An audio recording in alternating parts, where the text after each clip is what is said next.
सत्साई भाई और बहनों, जिस परम संत ने पाखंड और आडंबर को समाप्त करने का बीड़ा उठाया था, आज उनके 2014 में जेल जाने के बाद उन्हीं के परिवार ने सबसे ज़्यादा पाखंड और आडंबर इस भक्ति मार्ग में शुरू कर दिया है।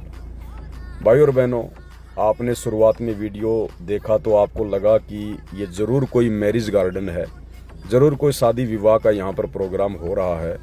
हमें बिल्कुल भी अंतर नज़र नहीं आता यदि सतगुरु रामपाल जी की कोई फ़ोटो हमें देखने को नहीं मिलती तो।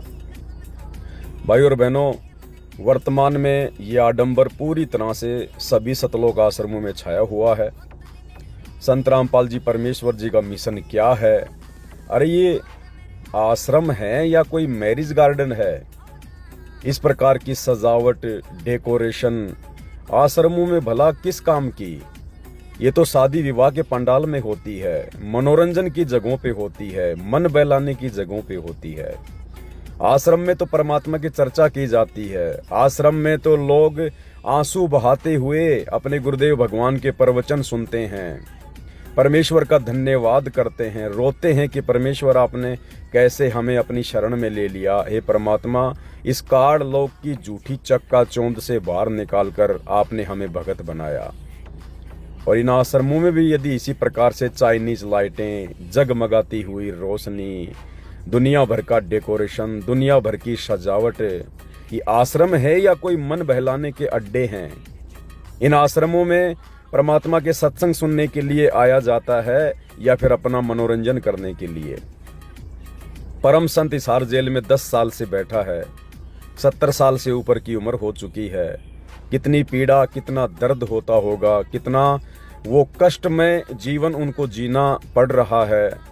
और यहाँ बाहर उन्हीं के नाम पर लड्डू जलेबी बर्फी, लड्डू जलेबी बर्फी, दुनिया भर के पाखंड, दुनिया भर के आडंबर, उनके भक्ति मार्ग में राजनीति का समावेश। भाई और बहनों, पूरी तरह से काल का प्रभाव वर्तमान में सतगुरु रामपाल जी परमेश्वर जी की सतलोक आश्रमों से जुड़ी हुई 90% संगत पर हो चुका है। यह आश्रम नहीं बल्कि यह मनोरंजन के साधन है।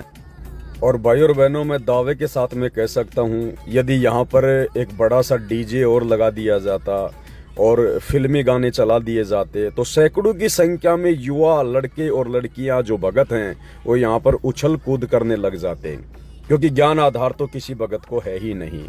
संत रामपाल जी के ज्ञान को समझकर तो कोई इन आश्रमों से जुड़ी ही नहीं रहा है। सिर्फ देखा देखी में भूत भगाने वाले सिर्फ इस प्रकार के भाई बहन जुड़ रहे हैं।